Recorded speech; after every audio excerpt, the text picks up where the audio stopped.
بسم اللہ الرحمن الرحیم۔ السلام علیکم دوستو، ایک دفعہ کا ذکر ہے کہ ایک بادشاہ شکار کرتا ہوا اپنے قافلے سے بچھڑ گیا۔ اسے پیاس لگی تو وہ ایک باغ میں جا نکلا۔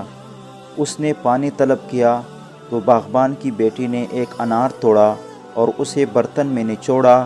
وہ برتن اس انار کے رس سے بھر گیا۔ بادشاہ کو یہ دیکھ کر بہت تعجب ہوا کہ صرف ایک انار میں اتنا رس کہ اس سے پورا برتن بھر گیا۔ اس نے اگلے روز اپنی شاہی وزیر سے اس واقعے کا ذکر کیا اور کہا کہ ایسا باغ حکومت کی ملکیت میں بھی ہونا چاہیے۔ اللہ کی قدرت دیکھیے کہ بادشاہ ایک دن پھر اسی باغ میں جا نکلا اور پہلے کی طرح پیاس بجھانے کے لیے پانی طلب کیا۔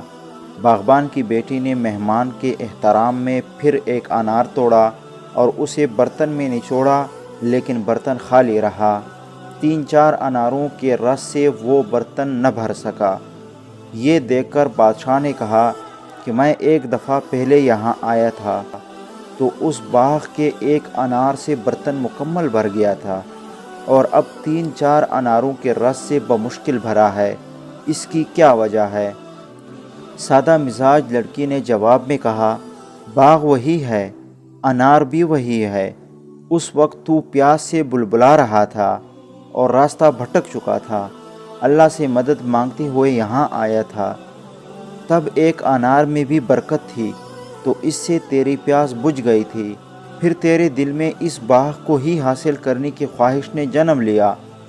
آج تو پھر آیا تو پیاس سے تڑپ کر نہیں آیا، اس لیے تیری نیت اور سوچ کے تبدیل ہونے کی وجہ سے ہی اب تیرے رزق میں پہلے جیسی برکت نہیں رہی۔ اگر نیت درست ہو تو اللہ تعالیٰ مراد کو پورا فرماتا ہے، اور اگر نیت میں فتور آ جائے تو سارا عمل ضائع ہو جاتا ہے اور چیزوں میں سے برکت اٹھ جاتی ہے۔ یہ مت دیکھیے دوستو کہ کوئی شخص کتنا رزق کما رہا ہے، اگر اس کے تھوڑے مال میں بھی برکت ہے تو وہ آپ سے کہیں زیادہ بہتر، اعلیٰ ظرف اور امیر نظر آئے گا، اور حقیقت میں محض آپ کی سوچ ہی آپ کو آگے لے کر جاتی ہے۔ ویڈیو دیکھنے کا بہت بہت شکریہ دوستو۔ اگر آپ نے چینل سبسکرائب نہیں کیا تو سبسکرائب کیجئے اور بیل بٹن کو ضرور دبائیے۔ شکریہ، والسلام۔